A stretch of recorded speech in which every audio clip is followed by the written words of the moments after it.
अस्सलाम वालेकुम नाज़रीन, प्रोग्राम इस्लामाबाद डिबेट के साथ मैं हूं आपका मेजबान मुदस्सिर हुसैन। नाज़रीन, इस्लामाबाद डिबेट के प्रोग्राम में हम आज गुफ्तगू करेंगे इस खित्ते के अंदर एक बड़ा अहम मामला जिससे ना सिर्फ पाकिस्तान बल्कि इस खित्ते के तमाम तर ममालिक जो है मुतासर हो रहे हैं।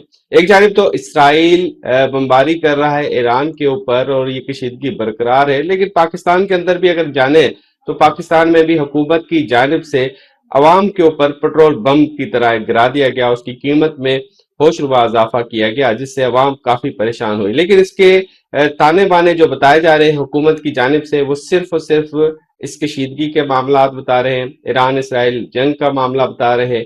ये मामला कब तक चलेगा और इस मामले की वजह क्या है, इस सारी सूरत हाल पे हम आज डिबेट करेंगे और गुफ्तगू करेंगे। आज हमारे साथ इसी हवाले से साजिद तारक साहब अमेरिका से मौजूद है और यकीनी तौर पे डोनाल्ड ट्रंप साहब के एडवाइजर हैं और उनकी राय बड़ी अहम होगी आज हमारे इस प्रोग्राम में और हालात बताएंगे जी अमेरिका क्या सोच रहा है और अमेरिका की जानिब से आगे की हिकमत अमली क्या होगी।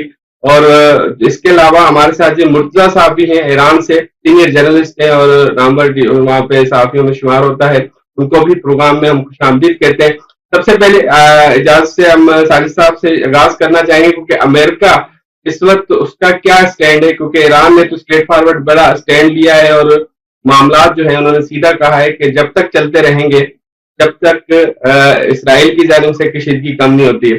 ताल साहब सबसे पहले बताइएगा कि अमेरिका अभी क्या सोच रहा है, क्योंकि यहाँ पे तो बड़ी परेशानी हुई है पाकिस्तान में, क्योंकि अमेरिका अगर जंग पीछे हट जाता है तो शायद मामला बेहतर होंगे। क्या ऐसी सूरत नजर आ रही है?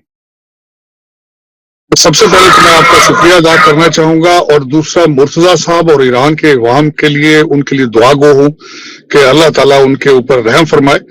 दूसरा मैं अर्ज करना चाहूंगा कि मैं डोनाल्ड ट्रंप साहब के साथ हूं, बिल्कुल इसमें कोई शक नहीं है। 3 कैंपेन्स में उनके साथ रहा हूं, ऑफिशियल कैपेसिटी में काम करता रहा हूं और लेकिन मैं एंटी वार हूं, मैं किसी जंग को सपोर्ट नहीं करता और बिलखसूस मैं उन्हीं रिपब्लिकन और उन्हीं अमेरिकन के साथ आज खड़ा हूं जो ये समझते हैं कि ये जंग अमेरिका की जंग नहीं है, ये इजराइल की जंग है। अब ये सोचें कि अब इजराइल की जंग में कोई अमेरिकन या कोई दूसरा शख्स उसको जाना चाहिए, कितना आगे जाना चाहिए, ये अल्टीमेटली एक बहुत बड़ा सवालिया निशान है। और इस वक्त अगर देखा जाए तो ईरान की जंग नहीं है, पूरी 3rd वर्ल्ड वॉर है।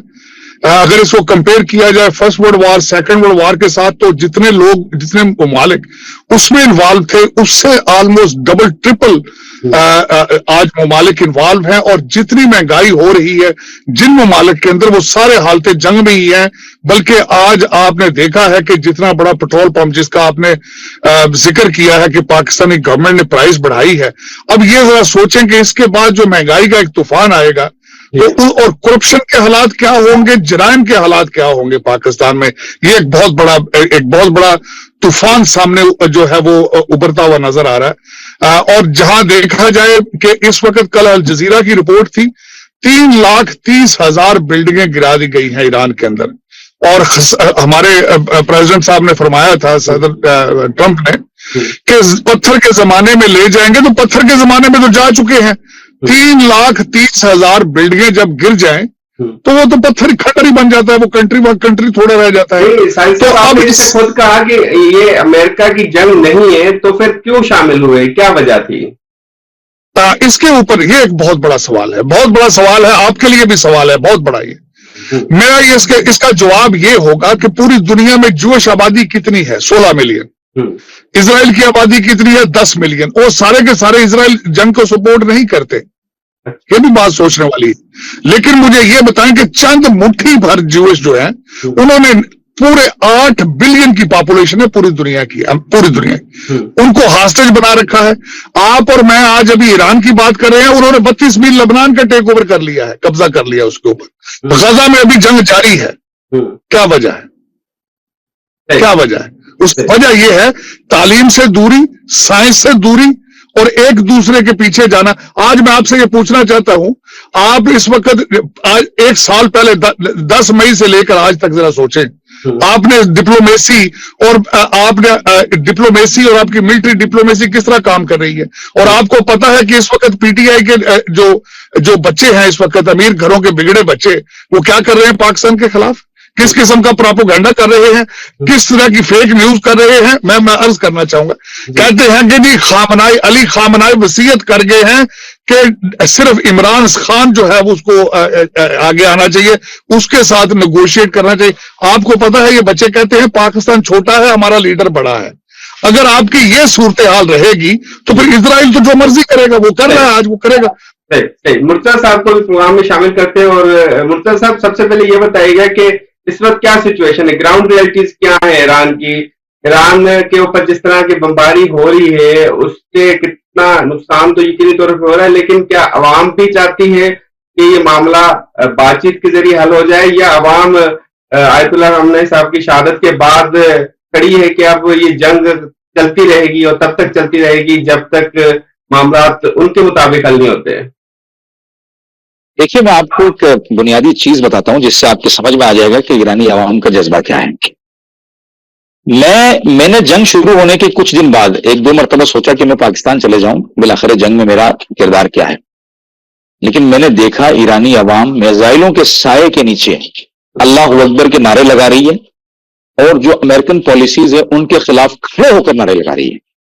इस हद तक भी मैंने देखा कि एक रैली जा रही है, उसके 60-70 मीटर, 80 मीटर, 100 मीटर के फासले पर एक मिसाइल गिरता है और उसका एक टुकड़ा एक खातून को लगता है, वो वहीं शहीद हो जाती है। उस खातून को अल्लाह अकबर के नारों के साथ उसका शोहर खड़े होकर इस्तकबाल करते हुए कहता है कि मेरी बेगम को ले जाके आप तदफीन के इंतजाम करें, मैं रैली पूरी करूंगा। ईरान के अंदर ये जो इसराइल ने और यूएस ने, जो यूएस से मेरी मुराद इनकी पॉलिसीज हैं, यूएस ने जो ट्रिलियंस ऑफ डॉलर खर्च करके एक फजा बनाई थी अपने निजाम के खिलाफ, अपने सिस्टम के खिलाफ, और कुछ लोगों को इस बात पर आमादा किया था कि वो अपने सिस्टम के खिलाफ निकलें, आप यकीन कीजिए वो पूरी फजा बर्बाद हो गई। इस वक्त ईरान का बच्चा बच्चा झंडा अपने हाथ में लेकर इस बात का नारा लगा रहा है कि मैं मर जाऊं, मेरी नस्लें मर जाएं, मेरी जमीन पर किसी एक आदमी का जो गैर क्या है, मतलब एंड ऑफ द एंड क्या मतलब? सुन लीजिए, बोलने का मौका दीजिए। क्यों, क्या चाहते हैं, ये बात वाज़ेह हो गई ना कि वो गगियार के कदम अपनी जमीन पर नहीं चाहते। चंद दिन पहले जिस तरह से डोनाल्ड ट्रंप साहब ने कहा कि मुझे सिर्फ ईरान के तेल से मतलब है, खुलेआम काटते अल्फाज नहीं है। चंद दिन पहले तक, इस जंग से चंद दिन पहले तक वो ये कह रहे थे कि मैं ईरानी आवाम को आजाद करवाना चाहता हूं, उन्हें डेमोक्रेसी दिलवाना चाहता हूं, उन्हें दुनिया की एक बेहतरीन लाइफ देना चाहता हूं।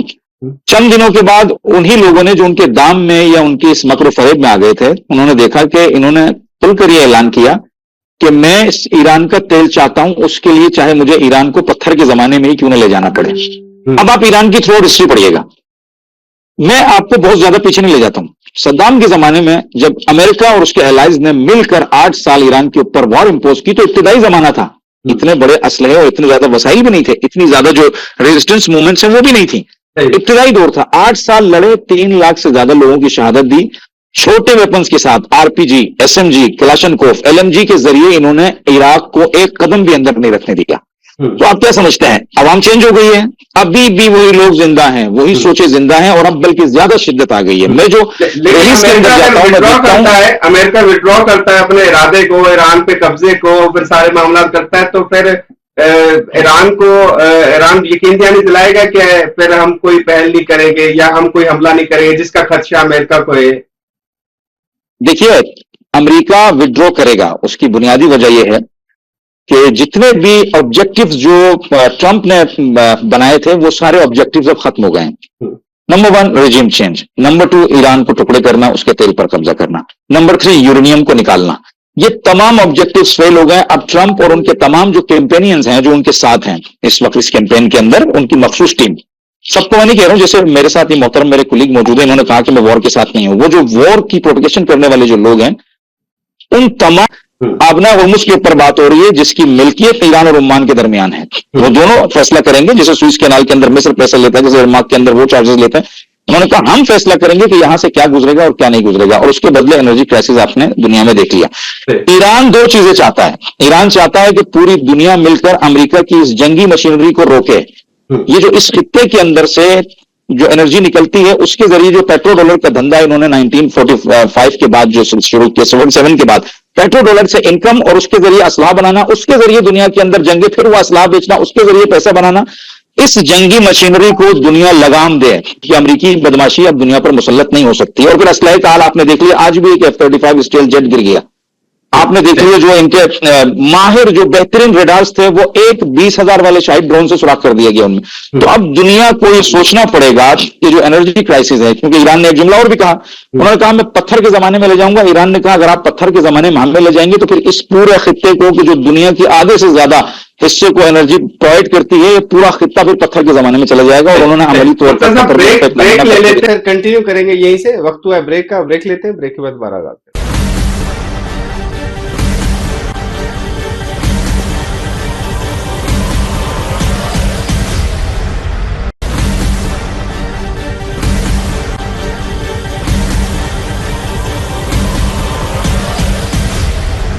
वेलकम बैक नाज़रीन, गुफ्तगू का सिलसिला जारी है और मुर्तज़ा साहब हमारे साथ ईरान से मौजूद है, सीनियर जर्नलिस्ट हैं और जो है बड़ी अहम गुफ्तगू कर रहे थे, हालात और वाकयात वहां के बता रहे थे।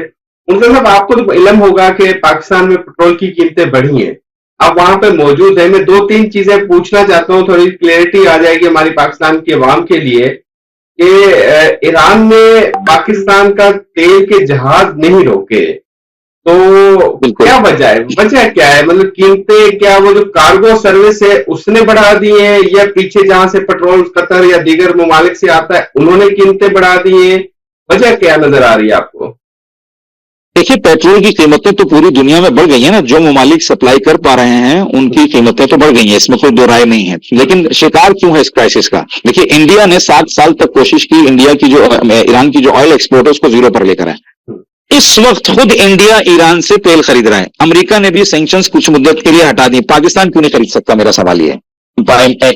ईरान तो पाकिस्तान को शुरू से ही ऑफर देता है, गैस का मुआहिदा हुआ, ईरान ने लाकर सिस्तान पाबंदियां हटने के बाद खरीद सकता है, सब खरीद सकता है। क्यों नहीं खरीद सकता? 1 महीने के लिए तो पाबंदियां है ही नहीं अभी तकरीबन, अमेरिका ने हटा दिया ना तकरीबन। अच्छा, इंडिया खरीद रहा है, हम क्यों नहीं खरीद सकते? अगर पाकिस्तान खरीदता है तो हमें कितनी कास्ट में पड़ेगा ईरानी पेट्रोल? ईरानी पाकिस्तान को हर मुमकिन, जिस तरह से ये जहाज पाकिस्तान के छोड़े जा रहे हैं उस तरह से पेट्रोल भी सस्ता दिया जाएगा। गैस भी पाकिस्तान के दरवाजे तक लाके दी गई, इलेक्ट्रिसिटी भी देने का कहा गया, जायदान तक ईरान का गैस पाइपलाइन का प्रोजेक्ट। मालूमात में है कोई ऐसा मामला कोई चल रहे हैं हुकूमती सतह पे ईरान के अंदर? कोई पाकिस्तानी डेलीगेशन या किसी ने ख्वाहिश जाहिर की है कि हालात खराब है, हमें पेट्रोल या कुछ दे दें? अगर ये पेट्रोल ईरान से ले लिया जाता और ईरान से डायलॉग चल रहे होते, पाकिस्तान अभी बात करेगा, अगले दिन ईरान का तेल पाकिस्तान पहुंच जाएगा। आपके मुताबिक ऐसी कोई बातचीत नहीं चल रही है अभी? नहीं है। कीमतें बढ़ने का मतलब ही ये है कि ऐसी कोई बातचीत नहीं हो रही है। तो ये तो क्राइसिस हमें खुद निपटाना है। बताएगा कि अगर हम ईरान से लेते हैं हमें कितना पड़ेगा? अभी तो तकरीबन 450 के लगभग हो गया पेट्रोल पर लीटर पाकिस्तानी रुपीज में। आपको अगर ईरान से 200 रुपए से भी कम में पड़ेगा, 200 रुपए से भी कम में पड़ेगा, टैक्सेस मिला के 200 रुपए से भी कम में पड़ेगा। अच्छा, क्योंकि हमारा खर्चा नहीं है, ये सारी चीजें जमीनी तौर पर हमारे पास आ सकती हैं। 200 से भी कम में पड़ेगा पर लीटर। जी सही। और ये वाया जमीन के रास्ते से हमें कम पड़ेगा और वाया समंदर के रास्ते से भी वही हमें तकरीबन मामलात होंगे। तो ये तो खुद हमें पाकिस्तान को देखना चाहिए ना कि उनके हक में क्या बेहतर है। मैं समझता हूं पाकिस्तान की इस वक्त जो अशराफिया है या अरबाब है वो ये समझते हैं कि वहां से लेना उनके हक में बेहतर नहीं है, तो ये उनका अपना फैसला हो सकता है। पाबंदी के बाद फायदा लिया है, ईरान से पेट्रोल की तजारत शुरू की है, आपकी मालूमात में हो तो?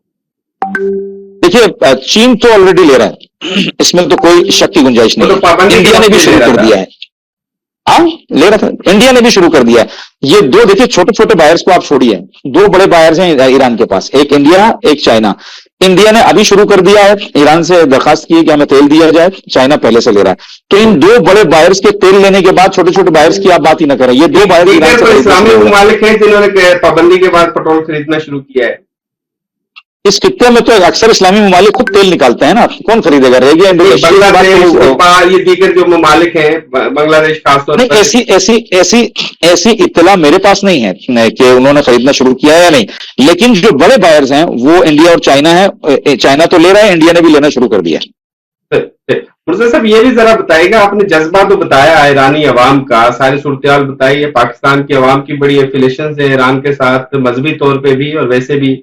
तो अभी इस सारी सूरत हाल में ईरान की जो अवाम है उसकी ज्यादा उम्मीदें किसकी तरफ है, पाकिस्तान की तरफ है या किसी और मुल्क की तरफ है कि वो उनका साथ देगा? नहीं देखें, ये जंग, ये उम्मीद तो देखिए, उम्मीद तो पूरी दुनिया के मुसलमानों से होनी चाहिए ना, पूरी दुनिया के मुसलमानों से होनी चाहिए। इसराइल ने जो ये जाल बिछाया और उसमें जो अमेरिका को ट्रैप किया, देखिए अमेरिका में पिछले 7 या 8 सुदूर के जमाने में हर दफा इसराइली प्राइम मिनिस्टर्स जाते रहे हैं, अमेरिका को ईरान पर हमले के लिए उकसाते रहे हैं, सबने मना किया। ये वाहिद प्रेसिडेंट थे जो उनके ट्रैप में आ गए। उसके बाद उन्होंने ये सिलसिला शुरू कर दिया। हालांकि आए ये 9 वार के नारे पर ही थे, जैसे मेरे मोहतरम कुलीग फरमा रहे हैं, 9 वार के नारे पर ही आए थे कि हम दुनिया में पीस लेके आएंगे। फिर उसके बाद उन्होंने ये हाल किया। तो ये सिलसिला इसी तरह जारी रहेगा जब तक ईरान को अपने मकासद नहीं हासिल होता। आपके जुमले की तरफ आ रहा हूं। देखिए सवाल माजूद में, आप मेरे जहन से आपका सवाल निकल गया।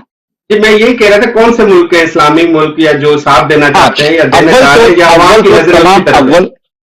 अव्वल तो तमाम इस्लामी ममालिक को साथ देना चाहिए ईरान का, इखलाकी तौर पर। अभी किसी ने दिया? अभी तक किसी का साथ नहीं है। ईरान इस वक्त तक तन्हा अपने वसाइल के ऊपर तकिया करके, अपने वसाइल के ऊपर अल्लाह के तवक्कुल, अपने वसाइल के ऊपर भरोसा करके लड़ रहा है। इसमें सबसे बेहतरीन किरदार अभी तक जो रहा है वो पाकिस्तान का रहा है, इस लिहाज से कि पाकिस्तान इस कॉन्फ्लिक्ट के अंदर बराह रास्त उतरा नहीं। हालांकि पाकिस्तान को उतारने की भरपूर कोशिश की गई मुख्तलिफ तरीकों से कि पाकिस्तान इस कॉन्फ्लिक्ट के अंदर शामिल हो, लेकिन पाकिस्तान को इस कॉन्फ्लिक्ट के अंदर शामिल नहीं हुआ पाकिस्तान, और बल्कि पाकिस्तान ने एक पीसफुल डायलॉग की महफिल सजाने की कोशिश की कि जिस मेज के ऊपर आकर इंडिया, अमेरिका और ईरान दोनों इन मामलात को सॉल्व कर सकें।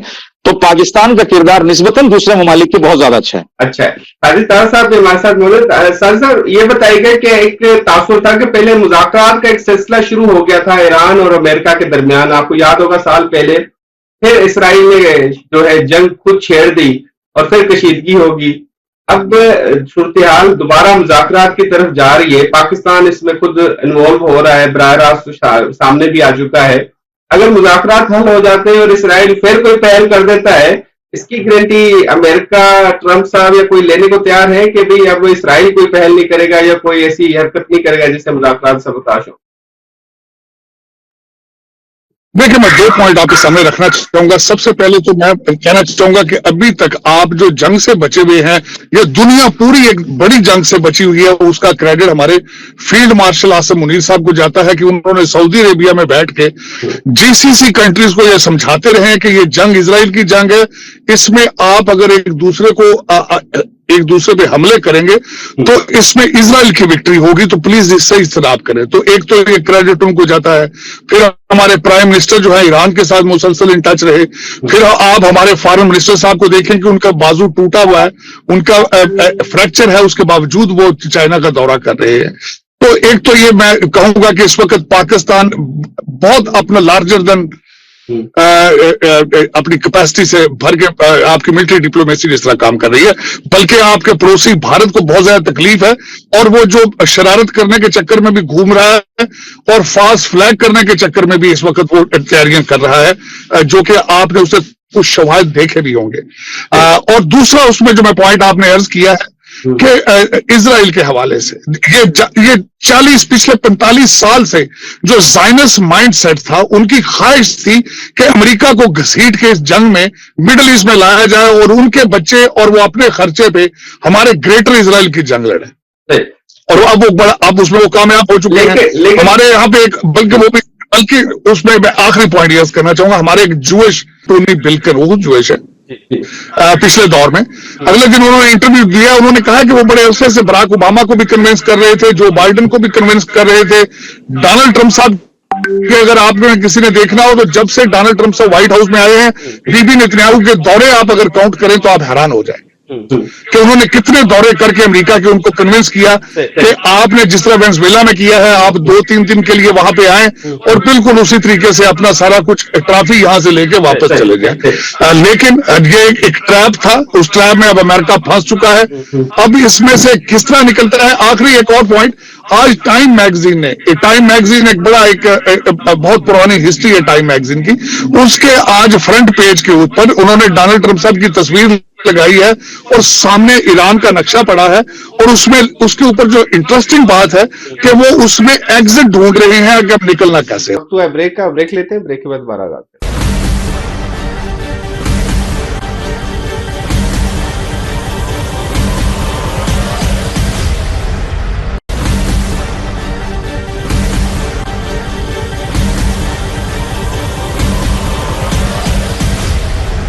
वेलकम बैक नाज़रीन, गुफ्तगू का सिलसिला जारी है। सर, पाकिस्तान की अवाम के जहनों में एक सवाल घूमता है, मैं चाहूंगा क्योंकि हम कोशिश करते हैं अवाम के जो सवालात होते हैं वो अपने मेहमानों से मालूम करें।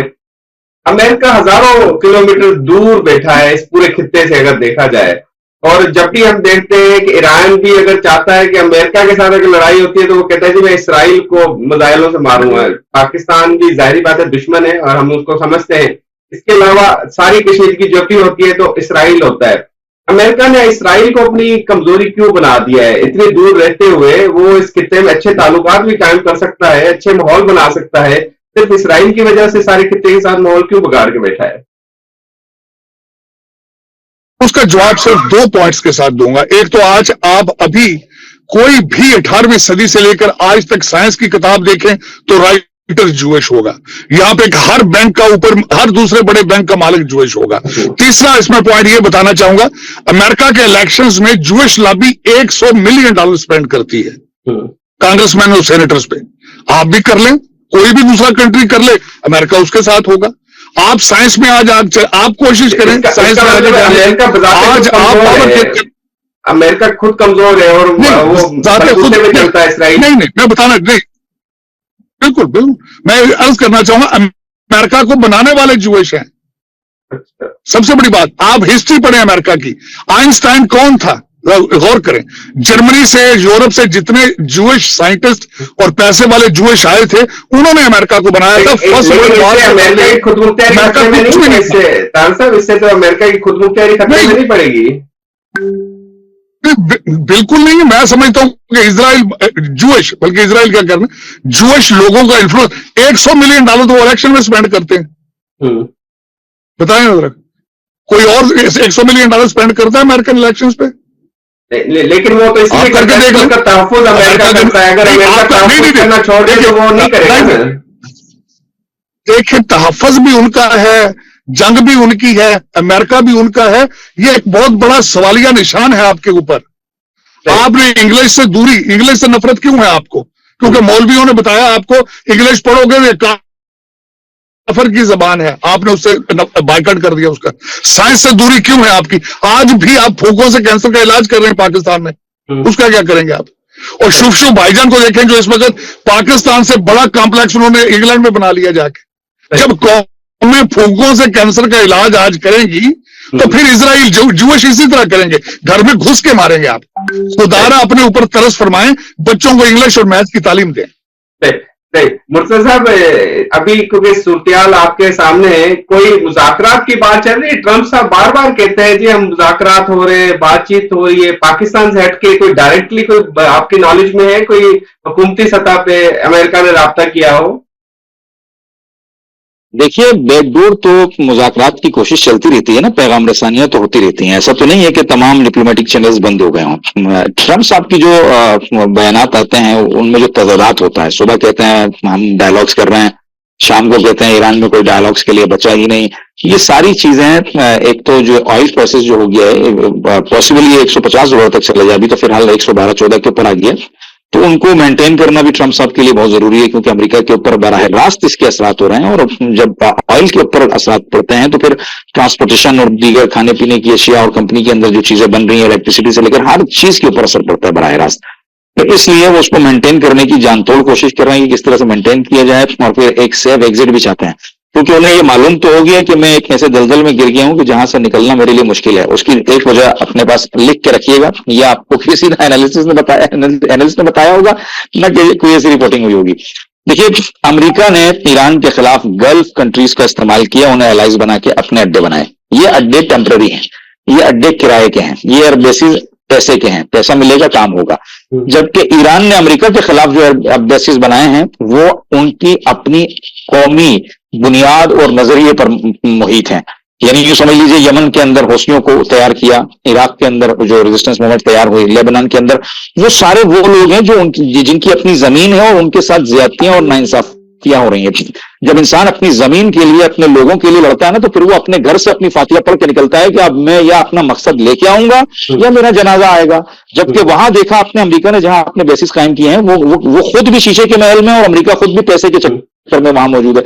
जिस दिन उनसे मिलना बंद हो जाएगा या जिस दिन उनको ये लगेगा अमेरिका हमारी हिफाजत नहीं कर सकता, तो दोनों के अंदर क्लैशेस हो जाएंगे। सऊदी अरब के बारे में बयान दिया था, सलमान के बारे में जो ट्रंप साहब ने बयान दिया था, उससे तो ऐसे लग रहा था जैसे वो नाराज है खलीजी ममालिक से।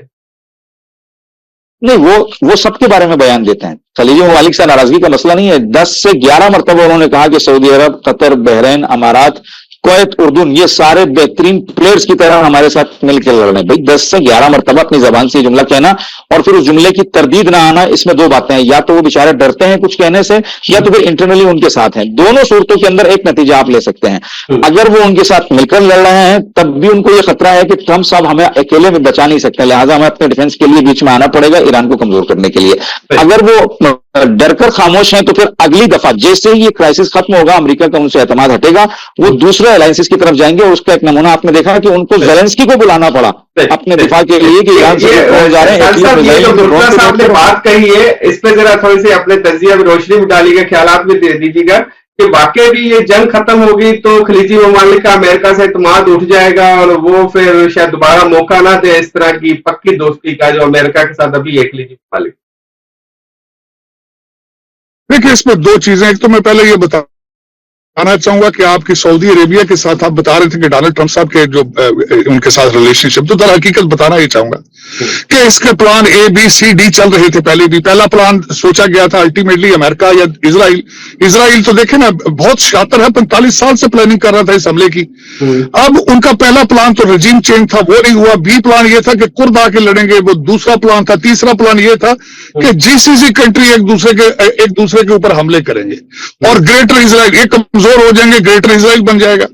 अब वो तीसरा प्लान भी ऑलमोस्ट, जिसमें मैंने आपको पहले अर्ज किया है कि हमारे फील्ड मार्शल साहब ने बड़ी कोशिश करके इस चीज को रोक रखा है। अब वो और प्लान देख रहे हैं, खार जजीरे पे जाएं, वहां पे 15,000 पैरा ट्रूपर लेके जाएं, यूरेनियम लेके निकले। दूसरा प्लान, अल्लाह ताला माफी दे, तीसरा प्लान ये हो, अल्लाह ना करे इस तरह हो कि लिमिटेड न्यूक्लियर स्ट्राइक की जाए। तो ये सारे यहाँ पे जो थिंक टैंक है, करने के भी ऑप्शंस हैं। देखिए, लिमिटेड न्यूक्लियर की तो बात बड़े अरसे से हो रही है कि देखे ना, अगर इसमें से मैं हमेशा ये कहता हूँ ममालिक इजाजत देंगे तो इसका असर तो उन ममालिक को ही होगा जो पड़ोसी होंगे। नहीं, खलीजी ममालिक की हालत क्या है आप मुझे ये बताएं।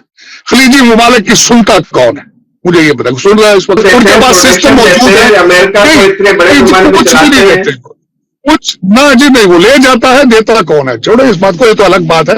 उनके पास इक्विपमेंट मौजूद है, इक्विपमेंट चलाने वाला कोई नहीं। आप कैसी बात है, लेकिन उसमें आगे मैं बात कर रहा था, आप कह रहे थे जंग बंद किस तरह होगी। ये जंग बीबी नेतन्याहू ने शुरू की है, वही बंद करेगा।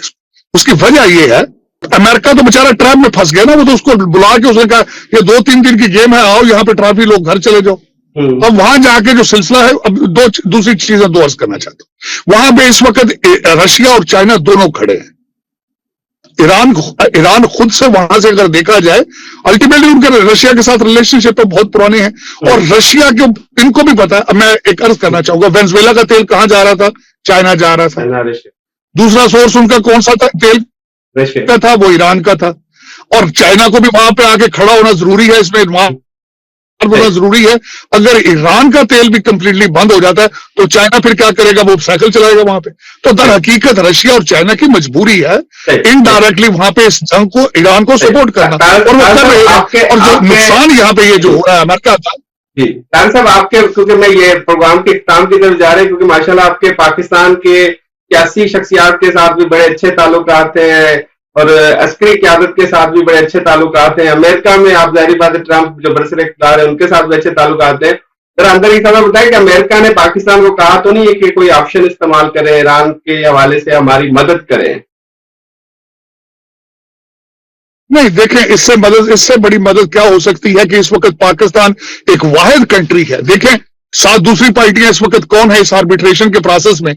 आपने देखा होगा जो वज़ीर खारजा आए हैं, अल्टीमेटली वो पार्टनर है इस चीज में। सऊदी अरेबिया है, टर्की है, इजिप्ट है, लेकिन किसी की भी सिचुएशन इतनी स्ट्रांग नहीं है जो पाकिस्तान की है। मैं समझता हूं कि खूबसूरती आप जरा देखें आज किस तरीके से आज पाकिस्तान, आज आप रियाज भी आपके साथ है, तेहरान भी आपके साथ है, वाशिंगटन DC भी आपके साथ है। तासुर गलत है, हल्के ये तासुर फैलाते हैं कि अमेरिका ने मदद मांगी है पाकिस्तान से ईरान के खिलाफ, तो ये तासुर गलत है। देखिए वो तासर जो है वो मैंने बताया है, उन लोगों के बारे में बात करता हूं। उन लोगों ने अगले दिन यहां पे एक वीडियो चलाई है, वो कहते हैं इलामा इकबाल का ख्वाब था इमरान खान आएगा और अताउल्लाह नियाजी फिर गाना गाएगा। ये इलामा इकबाल का ख्वाब था। देखिए जरा सोचें, तो दर हकीकत आप उस एक तबके की तरफ इशारा कर रहे हैं। वो तबका, आज मैं आखिरी बात बता रहा हूं, अगर पाकिस्तान पे भारत हमला करे तो वो तबका उनके साथ होता है, अगर पठान तालिबान हमला करे पाकिस्तान पे या उनके साथ होते हैं। आज इजराइल हमला करता है तो इजराइल के रिश्तेदार होंगे ये। तो दर हकीकत ये तबका ही पाकिस्तान की जड़ें काट रहा है। इनसे माफी मांगे और इनसे कहें खुदारा पाकिस्तान से मोहब्बत करना सीखो, ये तुम्हारी मादरे मिल्लत है।